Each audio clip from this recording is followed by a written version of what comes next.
Perancangan sistem kompensasi. Kompensasi adalah semua pendapatan yang berbentuk uang, barang langsung maupun barang tidak langsung yang diterima karyawan sebagai imbalan atau jasa yang diberikan pada perusahaan. Peran kompensasi di sini sama dengan sistem balas jasa yang merupakan perancangan suatu sistem formal dan terstruktur untuk memberikan imbalan kepada SDM atas apa yang mereka lakukan demi keberhasilan perusahaan. Kebijakan tentang kompensasi Pasal 88 ayat 3 Undang-Undang Nomor 13 Tahun 2003 tentang kebijakan pengupahan yang melindungi pekerja atau buruh meliputi yang pertama upah minimum, upah kerja lembur, upah tidak masuk kerja karena berhalangan, upah tidak masuk kerja karena melakukan kegiatan lain di luar pekerjaannya, upah karena menjalankan hak waktu istirahat kerjanya, bentuk dan cara pembayaran upah, denda dan potongan upah, hal-hal yang dapat diperhitungkan dengan upah, struktur dan skala pengupahan yang proporsional, dan upah untuk perhitungan pajak penghasilan. Waktu pembayaran kompensasi menurut Malayu SP Hasibuan pada bukunya tahun 2000 halaman 127 artinya kompensasi harus dibayar di tepat pada waktunya. Jangan sampai terjadi penundaan supaya kepercayaan karyawan terhadap bonafiditas perusahaan semakin besar.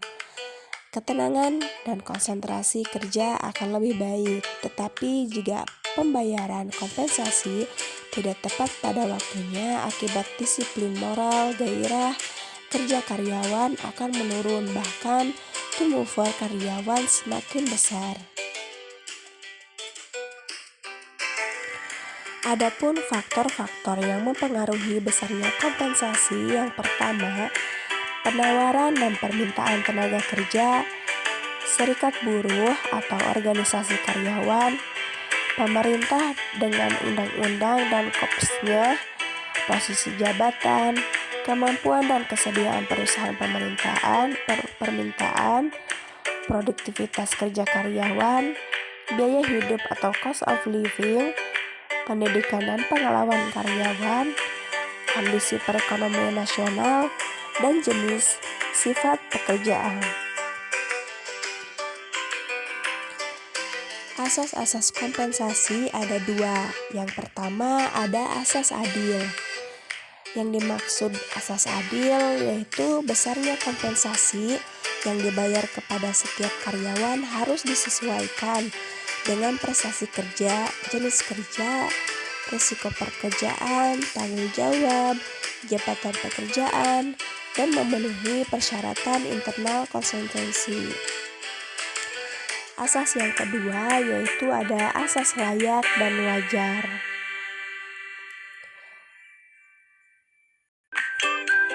Kompensasi yang diterima karyawan dapat memenuhi kebutuhannya pada tingkat normatif yang ideal.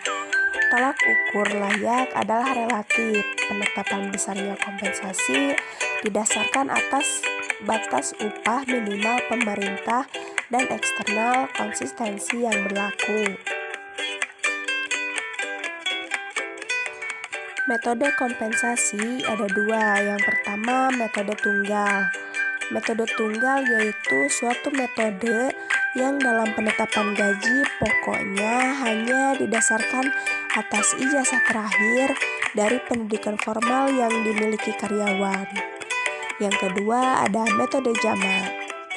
Metode jama yaitu suatu metode yang dalam gaji pokoknya didasarkan atas beberapa pertimbangan seperti ijazah, sifat pekerjaan, pendidikan informal, bahkan hubungan keluarga ikut menentukan besarnya gaji pokok seseorang. Jadi standar gaji pokok yang pasti tidak ada. Ini terdapat pada perusahaan-perusahaan diskriminasi.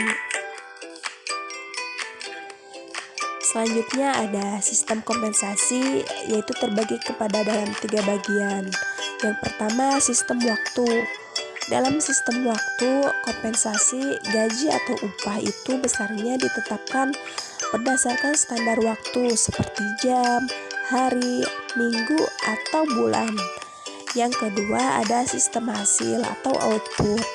Dalam sistem hasil, besarnya kompensasi atau upah ditetapkan atas kesatuan unit yang dihasilkan pekerja seperti per potong, meter, liter, dan kilogram. Yang ketiga ada sistem borongan. Sistem borongan adalah suatu cara pengupahan yang penetapannya besar volumenya jasa didasarkan atas volume pekerjaan dan lama mengerjakannya.